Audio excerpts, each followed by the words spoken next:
Hey, welcome back everyone for some more Mega Man 3 for the NES. Last time we finished off the ace and final Robot Master, and now it's time to take on the Dark Robots. And I might as well get Gemini Man stage out of the way just simply because I just don't like it and I don't want to have to deal with it any longer than what I have to, so... As you can tell to start off with, things aren't really all that much different from what they are in the original Gemini Man stage, except the enemy spam here is a lot worse. And these flying enemies are a lot worse too, in my opinion. Not to mention the ground enemies right there add to the problems too. But yeah, to start off with, things really aren't all that different.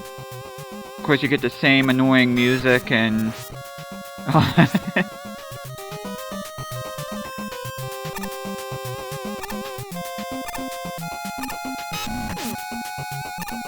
As you can see, I almost got knocked over by that enemy. You really have to be careful here. And if you're better at the Shadow Blade than I am, then that shouldn't be much of an issue with you. But you do have to take caution here.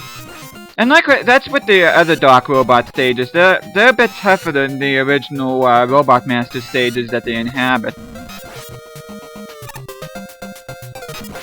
And I should also say in each Dark Robot stage is that you have to fight two bosses, one in the midsection of the level and the other at the very end. And like the Robot Masters, each Dark Robot has their own weakness. As a matter of fact, each Dark Robot has several weaknesses. For some reason I was waiting for Proto Man there, I don't know why. If you really want what's in that question mark, you can go ahead and see what's up there. It doesn't really hurt. As you can see here, I was just trying to get it. See, it's just a small bit of enemy for me. I'm not even wasting my time with that, but of course you get more of these tadpole eggs right here. Which I think Capcom really like these things because you see a lot of them here.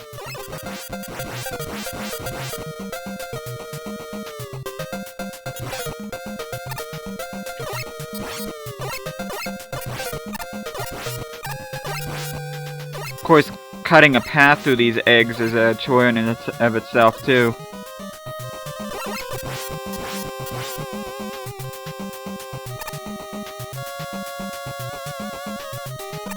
See, look! Over half this room is filled with these stupid eggs! But yeah, as you can see, things are a bit more complicated here than what they were in the original Gemini Man stage.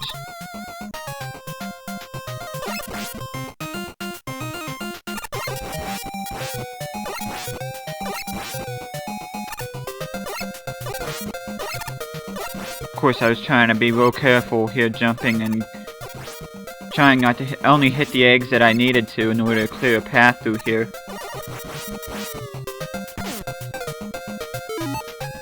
But like I said earlier, the enemy placement here can make things quite treacherous here. And as you can see, I'm already at the door here to the first Dark Robot.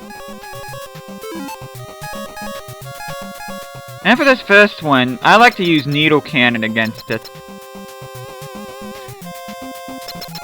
Now, another thing I do have to say about each robot, these Dark Robots, is that they assume the AI of Mega Man 2 bosses, which here he assumes the identity of Flash Man. And what makes the Dark Robots so bad in particular is the size. They're kind of harder to avoid than what they were in the Robot Masters of Mega Man 2. And that could be a big problem, especially if you get ones that have like AI such as Quick Man and Airman.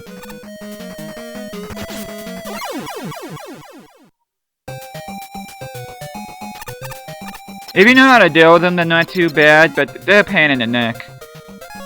And I do have to say, you know, I like that Capcom tried to do something different with this game, but I think they could have done away with these Dark Robots. I for one, am not particularly a fan of them. Okay, here's the only time I'm gonna use Rush Marine throughout this entire walkthrough. Because there's really, this and the original Gemini Man stage, there's really no reason to use Rush Marine besides those two instances. But I figure I might as well show this off here. I don't want to do the same thing like I did with the boomerang and the Ninja Turtle walkthrough and not show it, so...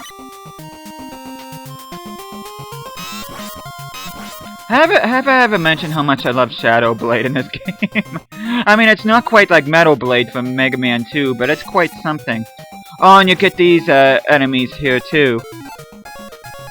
But you see the holes in those cell type things there? That's where these enemies come from.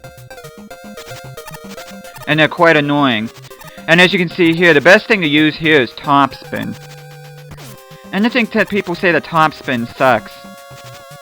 Well, I don't think so.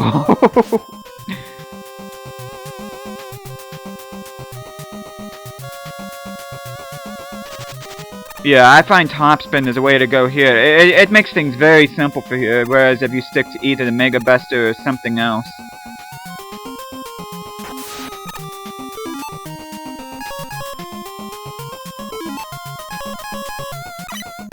Switch back to Shadow Blade. And I get ready for the second Dark Robot battle. And as you can see here, he assumes the AI of Bubble Man. He's a bit tougher than the original Bubble Man from Mega Man 2, but not that much more hard than him. It's just, like I said before, his sheer size kind of makes things tricky, but at the same time though, his big size makes for an easier target. And as you can see, I had a much easier time with him than what I did with the Flashman Dark Robot, but, I don't know, not too bad, and like I said before, I'm glad I was able to get this stage out of the way, and, that's pretty much it for this video, so thank you for watching this, and I will see you guys again next time.